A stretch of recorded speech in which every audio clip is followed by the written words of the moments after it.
Welcome to ஆத்மா. பிறப்பு அது மரணத்தின் தொடக்க புள்ளி. ஒவ்வொரு பிறப்பின் குறிக்கோளும் நாம் வாழ வேண்டும் என்பது மட்டும்தான். ஆனால் இறப்புக்கு மட்டும்தான் எண்ணிலடங்கா எத்தனையோ காரணங்கள் உண்டு. பிறப்பை போல் இறப்பும் இயற்கையான ஒன்றா என்றால் நிச்சயமாக இல்லை. வாழும்போது நிம்மதியை தேடும் மனிதன் வாழ்ந்த பிறகே அதை பரிசாக பெறுகிறான். அதன் மறுபெயர்தான் மரணம். மரணத்திற்கு பின் மறுஜென்மம், உயிர்த்தெழுதல் எல்லாம் கடவுளுக்கு மட்டுமே சாத்தியமே தவிர மனிதனை பொறுத்தவரை ஆத்ம ரூபம்தான் அடுத்த பரிணாமம். அது எந்த சட்டங்களிலும் அடங்காது. அதற்கு ஒரே ஒரு சாசனம் மட்டுமே, அதுதான் பாவத்தின் சம்பளம், மரணம். வாருங்கள், ஒரு புதிய ஆத்மாவை சந்திப்போம். இது ஆத்மா.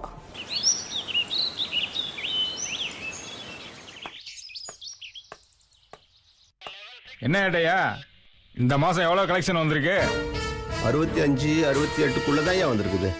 என்ன ஏட்டையா, போன மாசம் 1 ரூபாயை தாண்டிச்சு, இந்த மாசம் 65 ரூபாய்னு இப்படி இறக்கிட்டீங்களா ஏட்டையா? இல்லைங்கய்யா, இது சீசன் டைம் இல்ல. ஊட்டியில சீசனுக்கு தகுந்த மாதிரி தான் கலெக்ஷன் வரும்.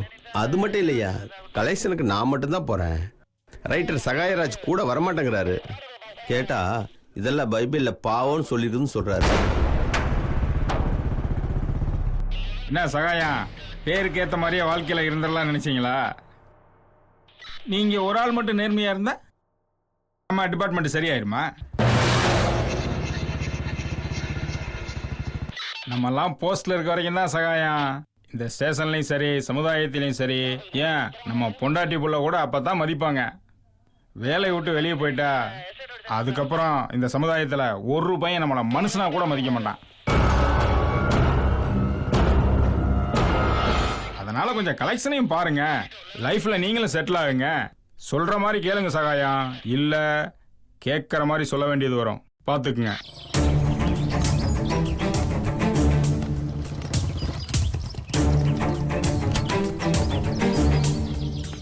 அதிகாரிகளுக்கு ஏத்த மாதிரி நடந்துருங்க. டிபார்ட்மெண்ட்ல நேர்மையா இருந்தவங்க என்னன்னு தெரியல சார். S, come in.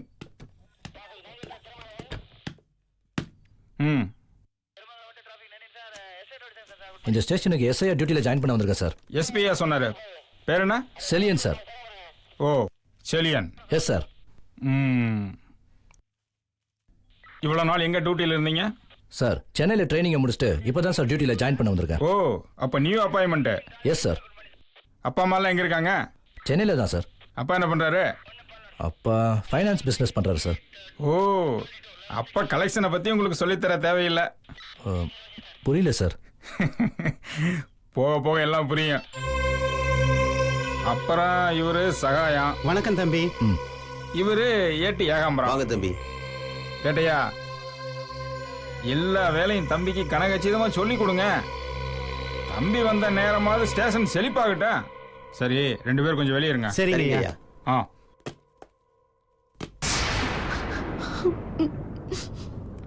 தம்பி, நீங்க புதுசுங்கிறதால அனுபவஸ்தனான நான் சில விஷயங்களை சொல்றேன், அதை மைண்ட்ல வச்சுக்கோங்க. ஸ்டேஷன்ல கொஞ்சம் அப்படி இப்படி தான் இருக்கும், அதை கண்டுக்க கூடாது. சார், நீங்க என்ன சொல்ல வரீங்கன்னு எனக்கு புரியல, கொஞ்சம் தெளிவா சொல்ல முடியுமா? தம்பி, புதுசா டியூட்டியில ஜாயின் பண்றவங்களுக்கு இதை விட யாரும் தெளிவா சொல்லி தர மாட்டாங்க. நான் அப்படி இப்படி சொல்றதெல்லாம் மாமூல் மேட்டரை பத்தி தான். வேலைக்கு புதுசு அப்படிங்கிறதால கொஞ்சம் வெறப்பா துடுக்குத்தனமா இருக்கலாம்னு தோணும். அதுக்காக தான் சொல்றேன். எஸ்பிஐ உங்களுக்கு தெரிஞ்சவர் அப்படிங்கிறதுக்காக இங்க நடக்கிற எல்லா விஷயத்தையும் அவர்கிட்ட சொல்லிடக்கூடாது. ஐயா, இன்ஸ்பெக்டர் தாளமுத்தோட வைஃப் உங்களை பார்க்க வந்திருக்காங்க. ஐயா, அந்த அம்மாவுக்கு வேற வேலையே கிடையாது. பொழுது விடிஞ்சா போதும், கேஸ் என்னாச்சுன்னு நேரா ஸ்டேஷனுக்கு வர வேண்டியது. பெரிய தொல்லையா. வர சொல்லுங்க. சரிங்க ஐயா. வாங்கம்மா, உட்காருங்க. சொல்லுங்கம்மா. என் ஹஸ்பண்டோட கேஸ் என்னாச்சு சார்? எந்த ரெஸ்பான்ஸும் இல்ல. என் ஹஸ்பண்ட் என்ன ஆனாரு, எங்க போனாருன்னே தெரியல. இவ்வளவு நேரம் தாளமுத்து சாரோட கேஸை பத்தி தான் என் டீமோட நான் டிஸ்கஸ் பண்ணிட்டு இருந்தேன். ரொம்ப நேர்மையான அதிகாரி. அது மட்டும் இல்ல, இந்த ஸ்டேஷனோட முன்னாள் இன்ஸ்பெக்டர் அவரு. அதனால டிபார்ட்மெண்ட்ல பெரிய பெரிய அதிகாரிகள்லாம் அவர் காணாம போன விஷயத்தை பத்தி சிவியரா விசாரிக்க ஒரு ஸ்பெஷல் டீம் வேணும்னு கேட்டிருக்காங்க. இப்பதான் அதுக்கான பெர்மிஷனே வந்திருக்கு. இந்த பாருங்க புதுசாக வந்திருக்காரு. உங்கள் ஹஸ்பண்டோட கேஸை விசாரிக்க டிபார்ட்மெண்ட்லேருந்து புதுசாக அப்பாயின்மெண்ட் பண்ணியிருக்காங்க. பேரு செலியன். சீக்கிரம் கண்டுபிடிச்சிருவாரு, பயப்படாதீங்க, தைரியமா இருங்க. என்னையா செலியன், இன்ஸ்பெக்டர் தாளமுத்து கேஸை விசாரிக்க தானே வந்திருக்க? இதோ மேடத்துக்கிட்ட சொல்லியா? சார் புதுசில்ல மேடம், அதான் கொஞ்சம் பயப்படுறேன். பல கோணங்களில் நாங்கள் விசாரிச்சுக்கிட்டு தான் இருக்கோம். இன்னும் எங்களுக்கு சரியான க்ளூ கிடைக்கல. க்ளூ கிடைச்ச உடனே உங்கள் ஹஸ்பண்ட் எங்கே இருக்காருன்னு நாங்கள் கண்டுபிடிச்சிருவோம். நான் 3 மாசமா இந்த ஸ்டேஷனுக்கு அலையிறேன் சார். என் ஹஸ்பண்ட் காணா போய் 95 நாள் ஆகுது. என் ஹஸ்பண்ட் அவர் என்ன ஆனாரு ஏது ஆனாருன்னே தெரியல. எஃப்ஐஆர் மட்டும் போட்டு உங்க டிபார்ட்மெண்ட்டும் உங்களை இந்த ஸ்டேஷன்ல இன்ஸ்பெக்டரா போட்டுட்டாங்க. நானும் எத்தனை தடவை தான் ஸ்டேஷனுக்கும் வீட்டுக்கும் அலையிறது. எங்கள் சைடில் நாங்கள் தேடிக்கிட்டு தான் இருக்கோம். கொஞ்சம் வெயிட் பண்ணுங்க, சீக்கிரம் கண்டுபிடிச்சிருவோம். எவ்வளவு நாள் வெயிட் பண்ணணும்னு அதையும் நீங்களே சொல்லிடுங்க சார். 1 வாரம் டைம் எடுத்துக்கோங்க. அதுக்குள்ளேயே நீங்க என் ஹஸ்பண்டை கண்டுபிடிக்கலனா நான் பிரஸ்ஸை கூப்பிட்டு சொல்ல வேண்டியது இருக்கும். இல்ல கோர்ட்ல கேபிஎஸ் கார்பஸ் ஃபைல் பண்ண வேண்டியதா இருக்கும். உங்க டிபார்ட்மெண்டோட மானம் போக கூடாதுன்னு தான் இவ்வளவு நாள் நானும் சும்மா இருந்தேன். இனிமே எனக்கு வேற வழி இல்ல. அவர் உயிரோட இருக்காரா இல்ல செத்தாரான்னு கூட தெரியாம நான் படுற கஷ்டம் உங்களுக்கு புரியும்னு நினைக்கிறேன். நான் வரேன் சார்.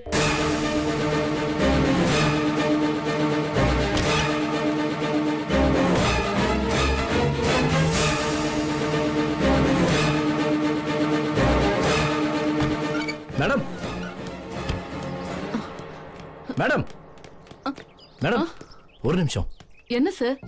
இன்ஸ்பெக்டர் சொன்ன மாதிரி உங்க ஹஸ்பண்டை கண்டுபிடிக்க வந்த ஸ்பெஷல் ஆபீசர் நான் இல்ல மேடம். அவர் உங்களை சமாதானப்படுத்துறதுக்காக அப்படி சொன்னாரு. எனக்கு தெரியும் சார். இத்தனை வருஷமா என் ஹஸ்பண்ட் இன்ஸ்பெக்டரா இருந்திருக்காரு. எனக்கு இது கூட புரிஞ்சுக்க முடியாதா? கவலைப்படாதீங்க மேடம், உங்க ஹஸ்பண்ட் சீக்கிரம் கிடைச்சிருவாரு. கொஞ்சம் நஞ்சம் இந்த நம்பிக்கை இருக்கிறதுனாலதான் நான் இன்னமும் வாழ்ந்துட்டு இருக்கிறேன். காலையில விடியறதுக்கு முன்னாடி வேலைக்கு போனார்னா ராத்திரி தான் திரும்பி வருவாரு. எப்பவும் டிபார்ட்மெண்ட் கேஸ் விசாரணை தான் அலைஞ்சுக்கிட்டே இருப்பாரு. அவருக்கு என்னாச்சுங்கிற கவலை தான் எனக்கு இப்போ. நீங்க சொன்ன மாதிரி அவர் எனக்கு கிடைச்சிட்டாருன்னா அதை விட பெரிய சந்தோஷம் எனக்கு வேற எதுவும் இல்ல சார். அழாதீங்க மேடம், தயவு செஞ்சு அவசரப்பட்டு பிரஸுக்கு போய் பிரச்சனையை பெருசாக்கிறாதீங்க மேடம். ஏன் சார், இத சொல்றதுக்கு தான் பின்னால ஆறுதல் சொல்ற மாதிரி வந்தீங்களா? அப்படின்னா இல்ல மேடம். சார், நான் சொன்னதுதான்.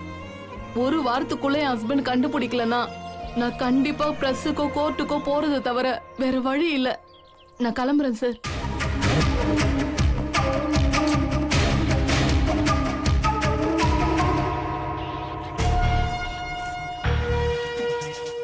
காணாம போனது சாதாரண ஆள் இல்ல, இந்த ஸ்டேஷனை கண்ட்ரோல் பண்ற ஒரு இன்ஸ்பெக்டர். ஒரு போலீஸ்காரரே காணாம போயிருக்காருன்னா சாதாரண பொதுமக்கள் காணாம போனா அவங்க கதி என்ன ஆகுறது? அதே கதிதான். என்ன சார் கொஞ்சம் கூட பொறுப்பே இல்லாம பேசுறீங்க? தம்பி, சாப்பிட்டு இருக்கும்போது தொண பேசாதீங்க, தொண்டையில அடைக்குது இல்ல. இன்ஸ்பெக்டர் காணாம போனதுக்கு அப்புறம் 4 மிஸ்ஸிங் கேஸ் ஃபைல் ஆயிருக்கு. என்ன ஏதுன்னு எந்த டீடைல்ஸும் இல்ல. இன்னும் 7 நாளுக்குள்ள இந்த கேஸ பத்தி கண்டுபிடிக்கலனா பிரஸ் முன்னாடியும் சரி கோர்ட் முன்னாடியும் சரி இன்ஸ்பெக்டர் ராஜேஷ் தான் பதில் சொல்லி ஆகணும்.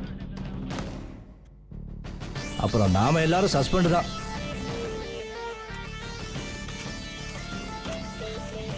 ஏன் தம்பி இப்படி அவசர குணமா பேசுறீங்க? நீங்க தனிக்கட்ட, நான் குடும்பஸ்தன். ஏற்கனவே எதுக்கும் லாக்கி இல்லாதுன்னு என் பொண்டாட்டி எப்ப பார்த்தாலும் என்ன திட்டிட்டு இருக்கிறான். சஸ்பெண்ட் மட்டும் பண்ணிட்டாங்களா நான் அவ்வளவுதான். அப்புறம் இன்னைக்கு மட்டும் இல்ல, என்னைக்குமே இந்த ஹோட்டல் சாப்பாடு தான். சரி, அப்போ நீங்க சஸ்பெண்ட் ஆகாம இருக்கணும்னா இன்ஸ்பெக்டர் மிஸ்ஸிங் கேஸ பத்தி கொஞ்சம் டீடைல் சொல்லுங்களேன். தம்பி, அதை ஏற்கனவே நீங்க கேட்டிருந்தீங்கன்னா நான் சொல்ல மாட்டேனா? இன்ஸ்பெக்டர் தாளமுத்து அவர் ஆள் எப்படி? போலீஸ் ஸ்டேஷனே கதின்னு கிடந்தாரு. நான் அப்பவே சொன்னேன், நேரத்துல வீட்டுக்கு போங்க, பொண்டாட்டி பிள்ளையோட சந்தோஷமா இருங்கன்னு. சொன்னது கேட்டாதானே? சொல் பேச்சு கேட்காம இந்த மாதிரி ஒன்னும் ஆகாத கேஸுக்கு பின்னாடி போனா கேஸுக்கு யாரையும் கூட்டிட்டு போக மாட்டாரு. எல்லாம் சீக்ரெட் ஆபரேஷன் தான். சீக்ரெட் ஆபரேஷனா? என்ன சொல்றீங்க? அந்த ஆளு ஒரு பதவி வெறி பிடிச்சவரு. எந்த கேஸை விசாரிக்க போறாரு, யாரை பார்க்க போறாருன்னு யாருக்கும் சொல்ல மாட்டார். அவரை பொறுத்தவரை அவரே ஒத்த ஆளா கேஸ கண்டுபிடிச்சு எல்லா மெடலும் அவரே மொத்தமா போட்டுக்கிட்டு வைராக்கியம் பிடிச்சாளு.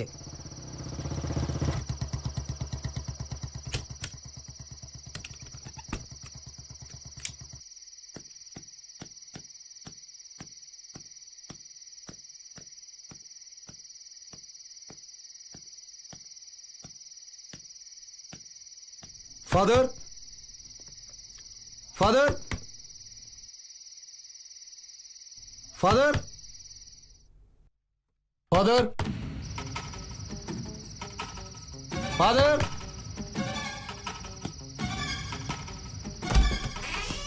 காணாமல் போன கணவனை தேடி தவிக்கும் ஒரு மனைவியின் வேதனை. அவள் காவல்துறைக்கு கொடுத்திருக்கிறாள் 7 நாள் கெடு. இன்ஸ்பெக்டர் ராஜேஷின் லஞ்ச லாவக பேச்சு, இன்னும் காணாமல் போனவர்கள் பற்றிய மர்மங்கள். பதவியேற்ற முதல் நாளிலேயே சப் இன்ஸ்பெக்டர் செழியனுக்கு இப்படிப்பட்ட பல பிரச்சனைகள். இதையெல்லாம் அவரால் சமாளிக்க முடியுமா? அதை எதிர்த்து போராட முடியுமா? இளம் கன்று பயமறியாதுதான். ஆனால் இது சாத்தியப்படுமா? தடைகளை கடப்பதற்கு இங்கு படைகள் எதுவும் இல்லை. இருப்பதோ ஒரே ஒருவர்தான், ஒருவர் மட்டும்தான், சப் இன்ஸ்பெக்டர் செழியன். அவரும் புதுமுகம். ஆனால் காணாமல் போனவர் பெரிய அதிகாரத்தில் இருப்பவர், மிகப்பெரிய பதவியில் இருக்கும் சீனியர் இன்ஸ்பெக்டர். ரகசிய விசாரணை என்ற பெயரில் அவர் எதை தேடிச் செல்கிறார்? யாரை தேடிச் செல்கிறார்? காணாமல் போவதற்கு காரணமாக இருந்த முந்தைய நிமிடங்கள் நம் கண்முன்னே இதோ, வாருங்கள் பார்க்கலாம். ஃபாதர், தொந்தரவுக்கு மன்னிக்கணும் அன்டயத்தில் வந்ததுக்கு. பரிசுத்த ஆவியின் பெயரால் கர்த்தருக்கு ஸ்தோத்திரம். வந்த விஷயத்தை சொல்லுங்க சார். ஃபாதர், அது வந்து தயங்காம சொல்லுங்க, என்ன விஷயம்? ஃபாதர், ஒரு கிரிட்டிக்கலான கேஸு, உங்கள் உதவி கொஞ்சம் தேவைப்படுது. சொல்லுங்க, என்ன உதவி வேணும்? ஃபாதர், இமானுவேல் ஜோசப்பை பற்றி உங்களுக்கு தெரியும்னு நினைக்கிறேன். உங்கள் சர்ச்சை சேர்ந்தவர் தானே? ஏன், சமீபத்தில் கூட அவர் பையன் இறந்துட்டாரு. அது ஒரு சூசைட் கேஸ். எஸ் ஃபாதர், அது ஒரு சூசைடு கேஸ் தான். ஏன், அதில் என்ன இப்போ சந்தேகம் உங்களுக்கு? அதில் எந்த பிரச்சனையும் இல்லை ஃபாதர். ஆனால் அந்த பையனோட இறுதிச் சடங்கு இந்த சர்ச்சில் தான் நடந்திருக்கு. ஐ திங்க் போன வாரம்னு நினைக்கிறேன். அதுக்கப்புறமா இந்த சர்ச்சுக்கு சொந்தமான கல்லறை பகுதியில் தான் அந்த பையனோட பாடியை அடக்கம் பண்ணியிருக்காங்க, இல்லையா ஃபாதர்? நீங்கள் உதவி பண்ண வந்திருக்கீங்களா இல்லை விசாரணை பண்ணுறதுக்காக வந்திருக்கீங்களா? எனக்கு புரியல. இல்லை ஃபாதர், நான் நேரடியாகவே விஷயத்துக்கு வரேன். இமானுவேல் ரொம்ப வருஷமாகவே என்னுடைய குடும்ப நண்பர். அது மட்டும் இல்லாமல் அவருக்கு ஒரு பிரச்சனை. அது விஷயமா தான், அதுவும் அன்அஃபிஷியலாக தான் நான் உங்களை பார்க்க வந்திருக்கேன். இப்போ அவருக்கு சில பிளாக்மெயில் கால்லாம் வந்திருக்கு. உடனே அவர் எனக்கு இன்ஃபார்ம் பண்ணி கேஸ் எதுவும் ஃபைல் பண்ணாமல் பர்சனலாக சொல்யூஷன் சொல்ல சொல்லி எனக்கு ரெக்வஸ்ட் பண்ணியிருக்காரு. அந்த பிரச்சனைக்காகத்தான் நான் மட்டும் உங்ககிட்ட உதவி கேட்டு வந்திருக்கேன். நீங்கள் நேரடியாகவே விஷயத்துக்கு வரலாமே. ஃபாதர், இங்கே இருக்க அவரோட சன்னோட கல்லறையை யாரோ ஒரு அன்னொரு பர்சன் தோண்டி எடுத்துட்டதாகவும் அந்த பாடியை திருடி வச்சுக்கிட்டு இப்போ பணம் கேட்டு இமானுவேல் குடும்பத்தை பிளாக்மெயில் பண்ணுறதா எனக்கு இன்ஃபர்மேஷன் வந்திருக்கு. ஏற்கனவே அவரோட பையன் இறந்ததை அவரால் தாங்கிக்க முடியல. இப்போ புதுசாக ஒரு பிரச்சனையா இந்த பிளாக்மெயில் காலால் அவரும் அவரோட ஒய்ஃபும் ரொம்ப மனசு உடைஞ்சு போயிருக்காங்க. அவங்களுக்கு ஒரு பணம் பெரிய மேட்டரே இல்லை. அந்த பையனோட பாடி அந்த கல்லறையில் சேஃபாக இருக்கிற வரைக்கும் அந்த பையனோட பாடி அந்த கல்லறையில் தான் இருக்குங்கிறத தோண்டி பார்த்து கன்ஃபார்ம் பண்ணிக்க முடியுமா? நேரம் நள்ளிரவு 1 மணி. இதோ தேவன் உத்தமனை வெறுக்கிறதும் இல்லை, பொல்லாதவர்களுக்கு கை கொடுப்பதும் இல்லை. அதிகாரம் 8 வசனம் 20. மிஸ்டர் தாளமுத்து, மரணித்த ஒவ்வொருத்தரையும் சமமா பார்க்கறது அற்பமான செயல். அவங்க ஆண்மக்களா நம்ம சுத்தி எப்பவும் இருந்துகிட்டே தான் இருக்காங்க. அவங்கள தொந்தரவு பண்றதும் தோண்டி எடுக்கிறதும் அனைத்தும் சாவுக்கு சமமான பாவச் செயல். கத்தோலிக்க சமுதாய சடங்குகளின்படி மரித்த ஆன்மாக்களுடைய தூக்கம் கெட்டு போறதுக்கு எந்த ஒரு கிறிஸ்தவனும் பொறுத்து கொள்ளவே மாட்டான். கிறிஸ்துவ சமுதாயத்தில் உயிர்நீத்த ஆன்மாக்கள் உறங்கும் கல்லறை பகுதிக்கு ஒரு சில நியமங்கள் இருக்கத்தான் செய்கிறது.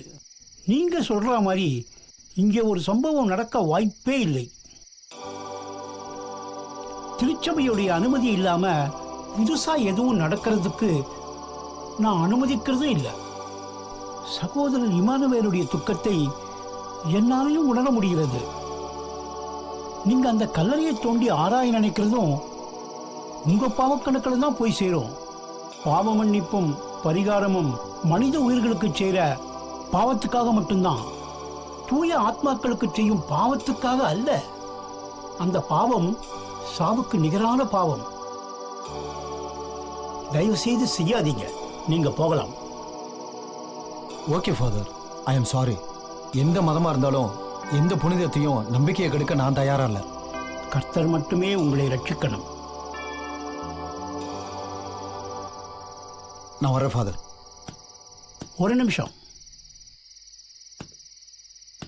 சொல்லுங்க ஃபாதர். இந்த சர்ச்சு புனிதமான பகுதி தான். ஆனா தூய ஆத்மாக்கள் மட்டுமில்லாமல் துர்ஆத்மாக்களும் சுத்திக்கிட்டு தான் இருக்கு.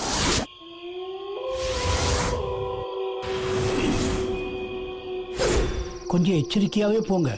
ஜாக்கிரதை. சரிங்க ஃபாதர், நான் பார்த்துக்கிறேன். பல கட்டுப்பாடுகளையும் நெறிமுறைகளையும் கொண்ட ஒரு கிறிஸ்துவ பேராலயத்தில் சபத்திருட்டு என்பது சாத்தியமா? ஆழ்கடத்தல், பணபேரம் என்றெல்லாம் நாம் அறிந்த ஒன்று. ஆனால் இது என்ன பிணபேரம்? புதிதாகத்தான் இருக்கிறது. நடக்கும் மர்மங்கள் ஒரு பக்கம், நாம் ஒரு பக்கம். ஆனால் மர்மத்தின் மறுபக்கம்தான் என்ன? யார் அறிவார்? இன்ஸ்பெக்டர் தாளமுத்து நினைப்பது போல் கிறிஸ்துவ கல்லறையில் கை வைப்பது அவ்வளவு சுலபமான காரியம் அல்ல. அதிகார சட்டங்கள் மூலம் அது சாத்தியப்பட்டாலும் அதையும் தாண்டிய அமானுஷ்யங்கள் அதற்கு பிரதிபலனாக மிகவும் மோசமான எதிர்வினையை உண்டாக்கும் என்பது பைபிளின் கூற்று. இதை சோதிப்பது சரியா தவறா? பாதிரியாரின் எச்சரிக்கை இன்ஸ்பெக்டர் தாளமுத்துவை பயம் கொள்ள செய்ததா? வாருங்கள் பார்க்கலாம்.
ஒரு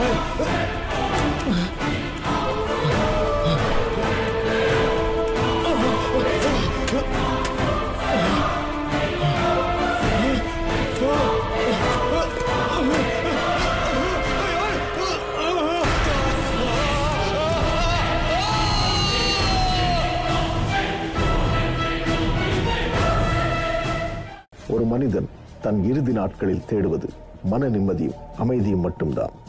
ஆனால் உயிரோடு இருக்கும் பொழுது அது அவனுக்கு கிடைக்கிறதா என்றால் நிச்சயமாக இல்லை. இந்த இரண்டும் தாயின் கருவறைக்கு பிறகு கல்லறையில்தான் கிடைக்கிறது. ஆனால் அங்கும் ஆபத்து காத்திருக்கிறது என்றால் என்ன செய்வது? அதை பற்றிய விசாரணையில்தான் இன்ஸ்பெக்டர் தாளமுத்து அகப்பட்டு கொண்டிருக்கிறார். அந்த மர்ம தாக்குதலுக்கு காரணம் ஒரு தனி நபரா அல்லது பாதிரியார் எச்சரித்தது போல் ஆத்மாக்களின் வேலையா? காத்திருப்போம் நாளை வரை.